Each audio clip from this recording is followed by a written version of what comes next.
Hello students, चलिए बेटा अब बात करते हैं unit number 4 from physical chemistry, that is chemical kinetics. इस चैप्टर में कौन से थियरीज हैं और कौन से एमसीक्यूज़ हैं जो आईएमपी है जो हमें प्रिपेयर करना है।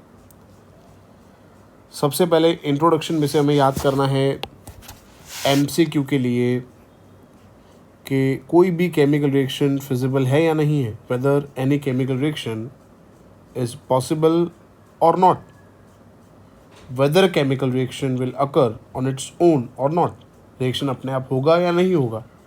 तो उसके लिए हमें क्या स्टडी करना है बेटा? उसके लिए हमें स्टडी करना है थर्मोडायनेमिक्स।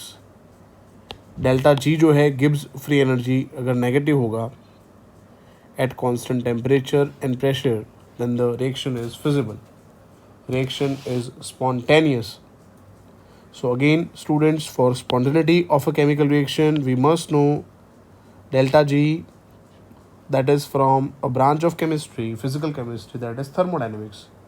तो ये एक important MCQ है. If you want to know extent of a reaction, that we must study chemical equilibrium, and to know speed of reaction ये चैप्टर में स्टडी करना पड़ेगा, that is chemical kinetics. Speed का मतलब time taken by reaction to reach equilibrium. तो इसके लिए हमें स्टडी करना है केमिकल काइनेटिक्स। तो फिजिकल केमिस्ट्री के ये तीन चैप्टर, सबसे पहला थर्मोडायनेमिक्स जो हमने 11th में पढ़ा, इक्विलिब्रियम अगेन हमने पढ़ा 11th में, और सी के केमिकल काइनेटिक्स जो अभी हमने स्टडी किया है वो चैप्टर। तो ये 3 MCQ हम याद करेंगे इंट्रोडक्शन से। इस चैप्टर में हम रेट ऑफ रिएक्शन पढ़ने वाले हैं, ये सब यहाँ पे लिखा है बट ये सब MCQ में नहीं पूछते हैं। चलिए आगे बढ़ते हैं। Rate of a chemical reaction, तो ये स्टेटमेंट ज़रूर से हमें याद रखना है कि कंसंट्रेशन जो है रिएक्टेंट का वो डिक्रीज़ होता है और प्रोडक्ट का कंसंट्रेशन विथ टाइम इंक्रीज़ होता है। तो इसके लिए MCQ के लिए हम ये एक फॉर्मूला याद करेंगे और दूसरा ये फॉर्मूला हम याद करेंगे। ये ग्राफ तो हमें याद नहीं करना, but average rate of reaction and instantaneous rate of reaction के फॉर्मूला ज़रूर से हमें याद होने चाहिए for MCQ। Unit of rate of reaction ये हमें याद होना चाहिए, ठीक है बेटा।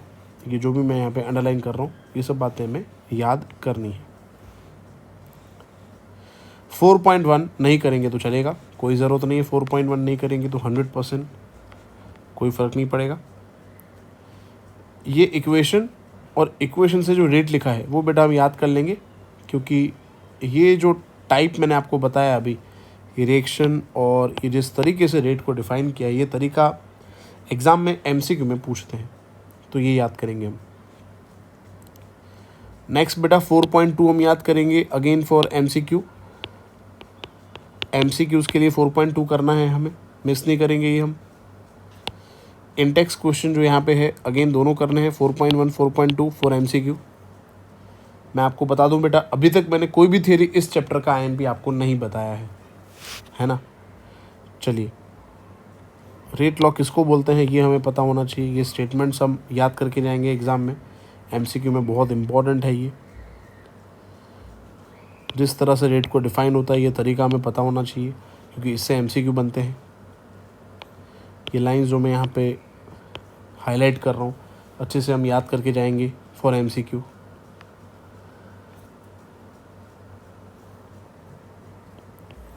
ये लाइन हमें याद करने हैं for MCQ। Order of reaction क्या होता है ये हमें पता होना चाहिए, ओके। उसके लिए ये जो कंसेप्ट है ये पूरा आपका क्लियर होना चाहिए फॉर MCQ। 4.3 मोस्ट टाइम पे MCQ, एवरी टाइम पूछते हैं इस कंसेप्ट से MCQ 4.3 से।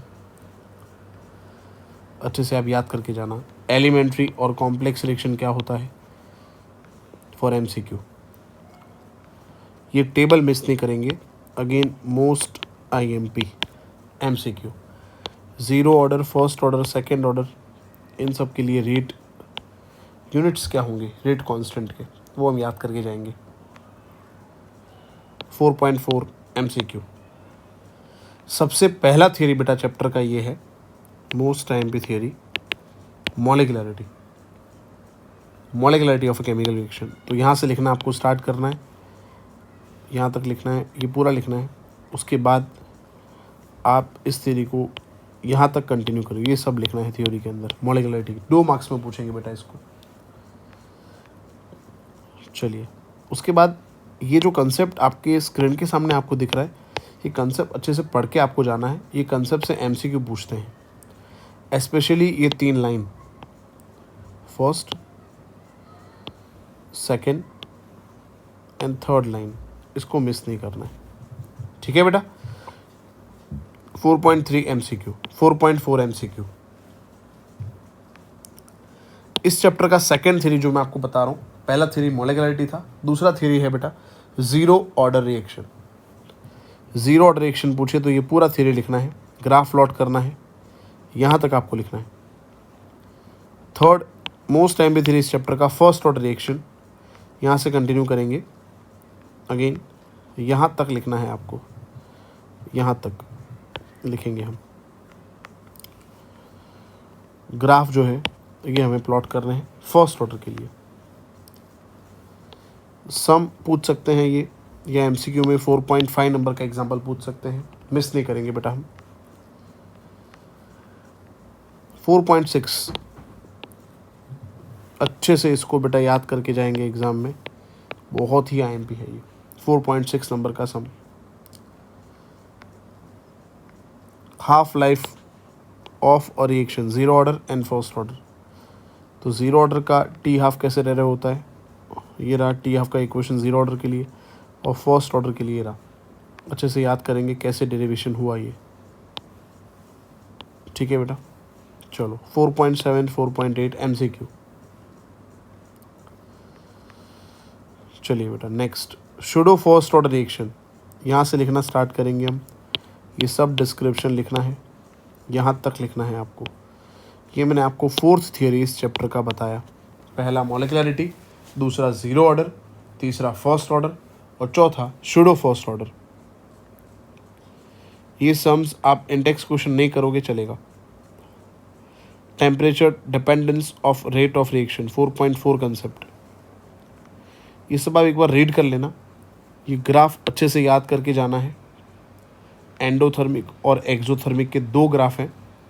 अगर ऐसे ग्राफ है ना, ऊपर जा रहा है तो समझ लो एंडोथर्मिक है, और ऐसे है नीचे है गैप तो समझ लो एक्सोथर्मिक का ग्राफ है ये ग्राफ याद करके जाना है आपको, आपने अच्छे से पढ़ा ही होगा।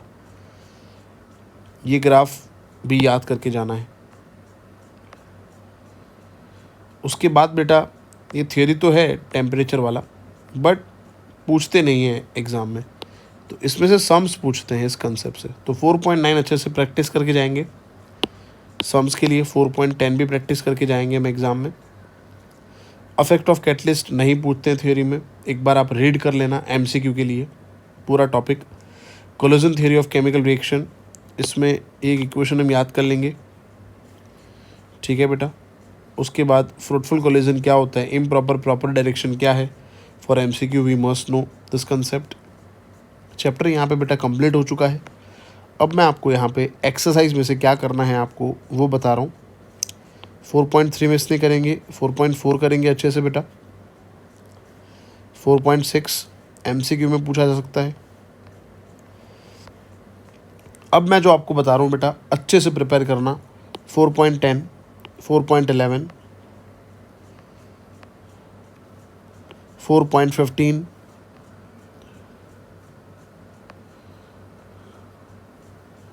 4.17 वीआईपी है ये। 4.20 मोस्ट टाइम पी। 4.21, 4.23, 4.28, 4.29। तो बेटा इतना हमें याद करना है इस चैप्टर से।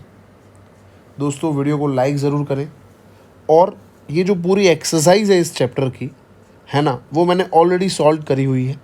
उसका लिंक जो है मैं डिस्क्रिप्शन में डाल रहा हूँ, पूरे प्लेलिस्ट का लिंक है ना। समझ आ रहा है आपको। ये एक्सरसाइज का हर एक सम मैंने सॉल्व किया हुआ है। यूट्यूब पे ऑलरेडी ये सीरीज़ पूरी अपलोडेड है। उसका लिंक मैं इस वीडियो के डिस्क्रिप्शन में डाल रहा हूँ, तो वो आप रेफ़र कर सकते हो। क्लियर बेटा? एटलीस्ट मैंने जितने टिक किए हैं एक्सरसाइज से सम्स, उतने आप उस वीडियो में देख के अच्छे से प्रिपेयर कर लेना नोट्स, और कोई डाउट है तो कमेंट में लिखना, मैं डेफिनेटली आपको रिप्लाई करूँगा। ठीक है बेटा? इतनी सारी मैं आपकी हेल्प कर रहा हूँ, तो आपको वीडियो को लाइक ज़रूर करना है, कमेंट करना है वीडियो में, आपके फ्रेंड्स तक इस वीडियो को पहुँचाएं ताकि उनकी भी हेल्प हो जाए, केमिस्ट्री में वो लोग अच्छा स्कोर कर पाएँ। आप लोग मुझे इंस्टा पे फॉलो कर सकते हो। इंस्टा पे मेरा आईडी है JS_CHEM। मेरा एक दूसरा यूट्यूब चैनल है जय सुथार व्लॉग्स, जिसमें मैं व्लॉग डालता हूँ। बहुत ही इम्पॉर्टेंट जो है लाइफ लेसन्स जो है वो भी वहाँ पे मैं आपको बताऊँगा। तो प्लीज़ ये दोनों, एक तो जो मैंने आपको इंस्टा आईडी बताया वो वहाँ पे आप फॉलो कर लीजिए, और मेरा दूसरा चैनल है उसको भी सब्सक्राइब कीजिए। Thank you so much students, keep learning, I am with you, take care, keep learning.